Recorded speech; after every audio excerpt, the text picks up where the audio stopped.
The most dangerous man in the room is not the one shouting. He is not the one pounding the table, demanding respect, or displaying his power through aggression. The most dangerous man is the one who sits in absolute silence, observing everything, betraying nothing. This is the man who cannot be provoked. When you react to an insult, to a setback, or to chaos, you hand over the keys to your mind to the person or situation that provoked you. You become a puppet, and the world holds the strings. But there is a state of being known to the ancient samurai, a psychological fortress where the mind remains as still as a frozen lake, even in the heat of battle. This is the art of not reacting, and it is the only way to reclaim your sovereignty.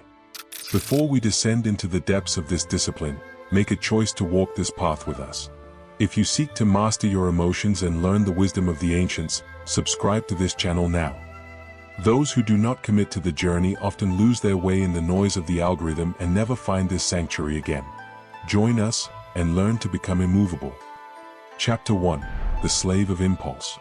To understand the cost of reactivity, we must look closely at the life of Julian. Julian was a man of high intelligence and capability, a senior architect at a prestigious firm in the heart of the city. On paper, he was successful, a man on the rise. But internally, he was a slave. His master was not his boss, nor was it the economy. His master was his own nervous system. Julian lived in a state of chronic, low-level fight or flight that began the moment his eyes opened in the morning. Before he even left his bed, he would reach for his phone, scrolling through emails and news feeds, allowing the chaos of the world to flood his mind before he had even taken a conscious breath. This ritual set the tone for a day where he was constantly on defense, parrying invisible attacks. The physical toll of this reactivity was becoming impossible to ignore. Julian suffered from insomnia, his mind unable to shut down the replay of the day's conflicts. He ground his teeth in his sleep. His digestion was ruined. He was bleeding energy into 1,000 different directions, seeking a return on investment that never came. If a client sent a critical email, his pulse would spike, his palms would sweat, and he would spend hours drafting a defensive reply in his head, stealing focus from the deep work that actually mattered. If a colleague made a passive-aggressive comment during a meeting, Julian's face would flush, and his focus would shatter for the rest of the afternoon. He believed that his anger was a sign of his passion, that his defensiveness was a sign of his integrity. He was wrong. His reactions were leaks in his armor, gaping wounds through which his power escaped every single day.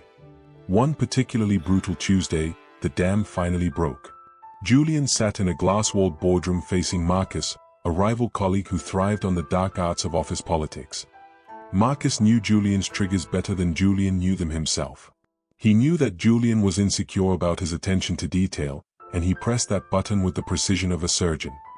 In front of the senior partners, Marcus subtly undermined Julian's latest project, framing a necessary delay as a lack of competence. He didn't yell, he smiled. It was a lie, and Julian knew it. But instead of remaining calm, Julian took the bait. The adrenaline hit him like a physical blow. He interrupted Marcus mid-sentence. His voice raised an octave, cracking slightly under the strain. Julian began to list facts aggressively, his hands shaking slightly, knocking a pen off the table in his haste to defend his honor.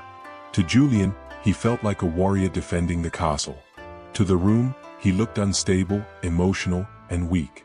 Marcus simply leaned back in his leather chair, smiled a small, sympathetic smile that was sharper than any knife, and said nothing. He let Julian dig his own grave with his words. In that moment, as the room went silent and the partners looked down at their papers to avoid eye contact, Julian realized with a sickening drop in his stomach that he had lost. He had not lost because he was wrong, he had lost because he had reacted. He had shown the room that he could be controlled by a few words from a lesser man. Chapter 2: Mizu no Kokoro. The ancient samurai spoke of a state of mind called Mizu no Kokoro, or mind like water. Imagine a mountain lake at dawn.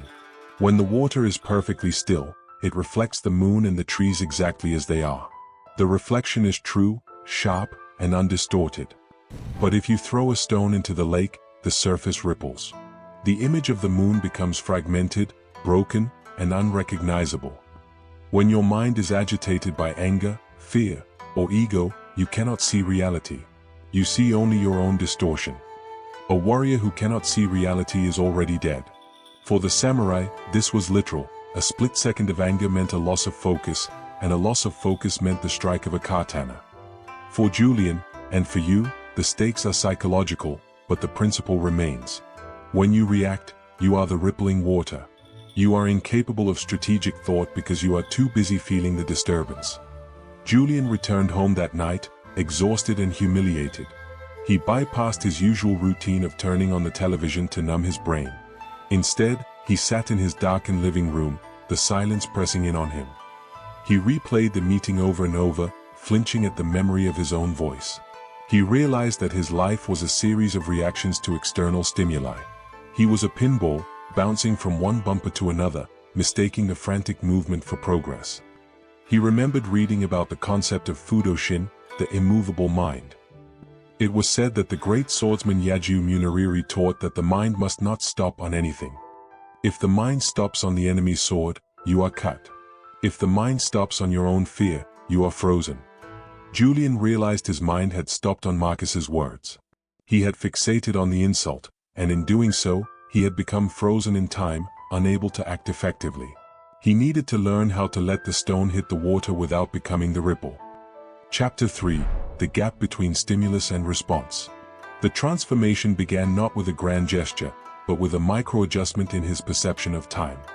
Julian discovered a concept that bridged modern psychology and ancient Zen: the gap. Between every stimulus, an insult, a traffic jam, a failure, and your response, there is a space. In that space lies your freedom. Most people live their entire lives without ever entering that space.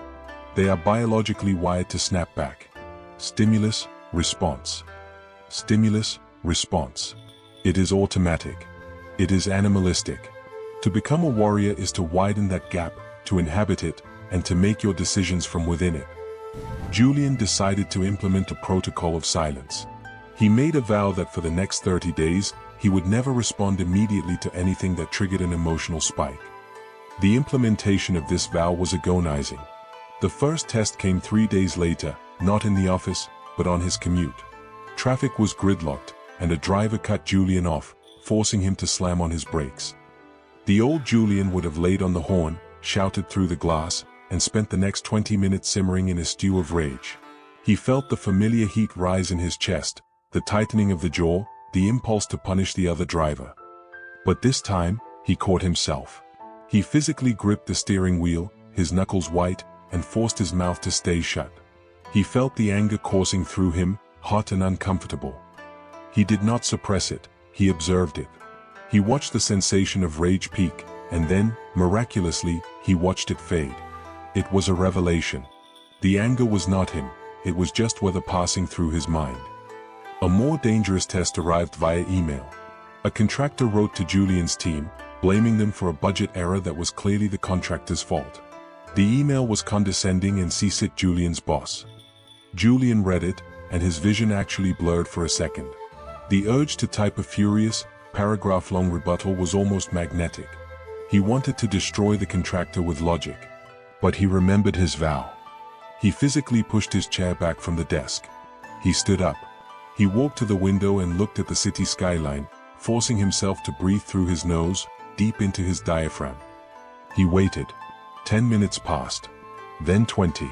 As the chemical flood of adrenaline subsided, his brain came back online. He looked at the email again. The emotional charge was gone. He saw the contractor was merely covering his own tracks out of fear. Julian wrote a 2-sentence reply, attaching the documentation that proved the contractor wrong. He hit send. No drama. No energy wasted. Just a surgical strike of truth. Chapter 4: Killing the Ego. The hardest part of not reacting is dealing with the death of the ego. Your ego wants to be right. It wants to have the last word. It wants to punish the person who disrespected you. When you choose not to react, your ego screams. It tells you that you are being weak, that you are being a doormat. It whispers that if you don't fight back, people will walk all over you. This is the great lie. The samurai understood that the ego is a heavy armor that slows you down. To move freely, you must shed it. Julian began to treat his ego as a separate entity, a petulant child that lived in his head. When Marcus or anyone else tried to provoke him, Julian would hear the voice of his ego demanding a fight, and he would simply whisper to himself, "Not today." This practice is rooted in the concept of mushin, or no mind. It is the state where the actor and the act are not separate, where there is no I to be offended. If there is no self to protect, there is nothing to defend. Julian started to view interactions not as battles for dominance, but as data points. When someone insulted him, it was not an attack on his soul. It was simply data about that person's insecurity or emotional state. By depersonalizing the attack, he neutralized the weapon. He began to walk through the office with a new kind of energy, a ghostly, unbothered presence. He stopped engaging in the casual gossip in the break room. He stopped complaining about the workload. People sensed the shift. The frantic energy of the pleaser was gone, replaced by the gravity of a man who owned himself. Chapter 5. The Escalation. The world does not like it when you stop playing its game. When you stop reacting, people will often ramp up their efforts to get a reaction out of you. They need your reaction to validate their own behavior. Marcus, sensing that Julian was no longer an easy target, escalated his tactics. He began to exclude Julian from minor email chains. He made subtle jabs about Julian's lack of passion, because Julian was no longer arguing in meetings. He even tried to bait him socially, making a joke about Julian's quietness during a team lunch. "Julian's too good for us now," Marcus laughed, looking around the table for approval. This was the crucible. It is easy not to react when things are calm, or when the stakes are low. It is incredibly difficult not to react when the injustice is blatant and public. Julian felt the pressure building in his chest, a physical weight. The old pathways in his brain were burning, urging him to explode, to make a witty comeback, to cut Marcus down. But he held the line. He remembered the story of the Zen master Hakuin. When falsely accused of fathering a child by a village girl, Hakuin simply said, "Is that so?" When the truth came out years later and the village apologized, Hakuin simply said, "Is that so?" Total acceptance. Total detachment. Julian looked at Marcus across the lunch table, smiled genuinely, confusing everyone, and continued eating his meal. He realized that if he engaged with Marcus, he would be dragging himself down into the mud. You cannot wrestle with a pig without getting dirty, and the pig likes it. Julian chose silence. Chapter 6. The Weight of Silence. A strange thing happens when you remain silent in the face of aggression. The aggressor's energy has nowhere to land. It bounces back and hits them. A month later, the inevitable high-stakes project review arrived. The boardroom was tense. Millions of dollars were on the line.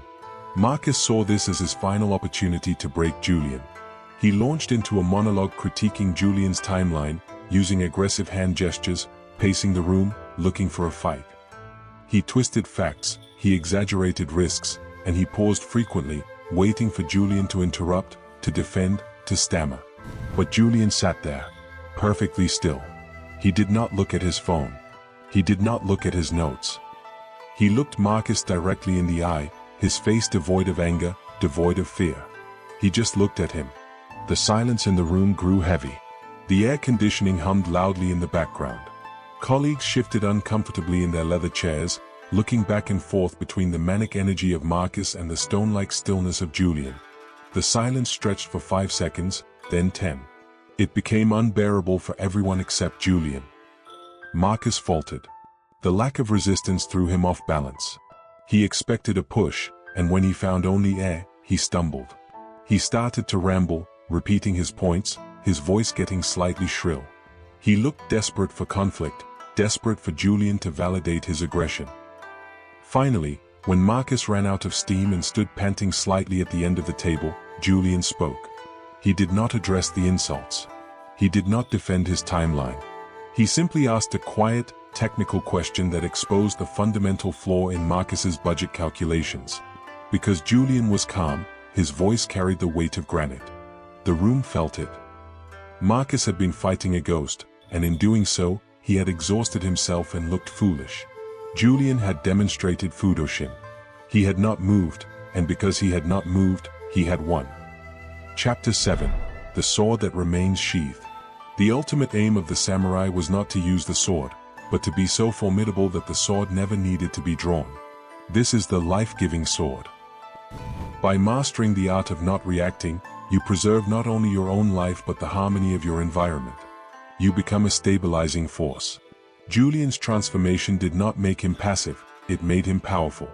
He became the person others looked to in a crisis because they knew he would not panic. He became the leader who could not be bought with flattery or destroyed by criticism. You must understand that your energy is a finite resource.